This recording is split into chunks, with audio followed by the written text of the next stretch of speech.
All right, so we are back, and guys, there is zero time to waste. We have massive news, as you guys already probably know. Keemstar dropped a massive bomb on us, and I'm talking like bigger than the one I hit in my pre-video before I come on camera. It was huge. I'm just gonna get right to it because Social Crooks is at it again. We thought we got robbed on the night of the fight when Gib went to a majority draw with Taylor Holder after mowing through him like an uncut lawn for 5 rounds, but that wasn't the biggest robbery on the night, folks. 2 weeks after the fights went down, we learned yesterday the fighters themselves have not been paid. I can't believe what I just said, and it's the cardinal sin. You don't put on a fighting event and forget to pay the fucking fighters. If that wasn't bad enough, we're now finding out that commentators aren't being paid.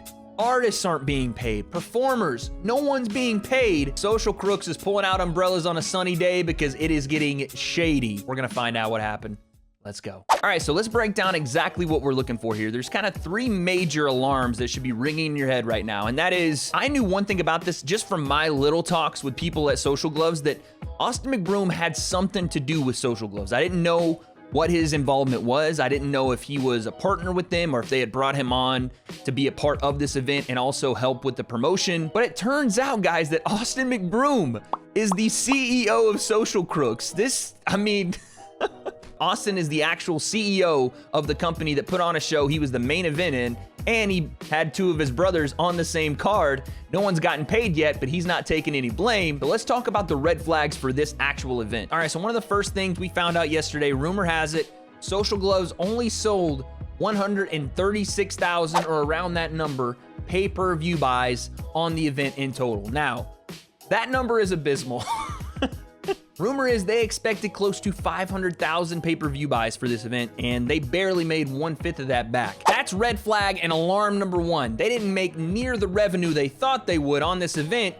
So, basic rules of business here. You expect a certain amount of revenue, some of that revenue has to go out to paid expenses. Now, if you're a bad business and you don't plan for things not going your way all the time, and there's still people working for you that you still gotta get paid regardless of how much of that revenue you're making in, then things get a little dicey. That's red flag number 1. Red flag number 2. The piracy issues in this event. Listen, guys, we all know it. I know it firsthand because I got thousands of chatters in my live stream fresh off a sugar high from their Sidemen flavored G Fuel telling me to show fight off their mom's Wi-Fi. I gotta deal with that, and I'm just one channel. There were so many channels on YouTube showing this thing live with no real threat of it being taken down, and you wanna know how I know that? Some of the videos are still fucking up. Thousands of people watch those live streams on YouTube. I'm sure there were some on Twitch. I'm sure there were some on TikTok. You're probably talking in the millions of people illegally streaming this event. And what was done about it? How are you gonna call yourselves Social Gloves, but you don't understand social media well enough to put a team on every single one of them and go after them when they're illegally streaming your event? This is why startup boxing promotions don't last. Now, red flag number 3 is the most indicative and probably the biggest red flag of this entire thing, and we're probably gonna find out more in the next couple days, but this is it. In my opinion, this is the big siren. This is the horn going off to let you know shit is shady and bad things are about to happen. Because I'm gonna show you guys a clip from Dave Portnoy and Josh Richards, BFF's podcast, because apparently this Josh Richards guy blows this story out of the water, and I don't know that anybody's caught it yet. Yes, we've heard rumors of Social Gloves filing bankruptcy, but let me show you why exactly that's more important than you think, and a detail that I think a lot of people are missing. And I saw Greuen also, one of the announcers was like, I didn't get paid, and Greuen, I think, was like, I told you so. But the problem is, though, he's right. But did the fighters not get paid? Nope. Nobody got paid. Fighters didn't get paid. Artists didn't get paid. No one got paid, I'm pretty sure. So Bryce Hall didn't get any money? Not from what I know, and I haven't got to actually talk to Bryce, I guess, yet, but since after the fight has happened, all the reports have said that no one's gotten paid. Think about that for a second, guys. Bryce Hall, one half of the main event of this entire card, still hasn't gotten paid. He got hit so hard by those straight left hands, this fool's veins were flying up. He didn't even give us the sneak peek. He gave us the full widow's peek and showed us that Florida-like peninsula on top of his forehead. That's what that man had to sacrifice and still didn't get paid. What the fuck? I don't know all the inner workings here, but I'm starting to piece things together. And there's a guy by the name of Michael Greuen, who was apparently Bryce's former manager, or maybe he's not anymore. But it seems like this guy tried to warn Bryce. Watch this exchange between these two, and you guys tell me what you think. Because I heard you were talking about me. Talking about what? I can't move tickets. It's not at all what I said. He's expecting me to move 400,000 tickets. I said I think that's overshooting for everybody. And I was trying to negotiate your deal to get him to guarantee you money. I don't believe it one bit. There's no reason that any of the people that told me would lie about that. I mean, listen, this fucking Michael Greuen guy, he not only looks but acts just like Jonah Hill in Moneyball. He's a fucking wizard. He predicted this thing to a T, and Bryce didn't listen to him. This would be I a am huge 95% story. sure that they filed for bankruptcy. Social gloves? There was Is like, that what you're talking about?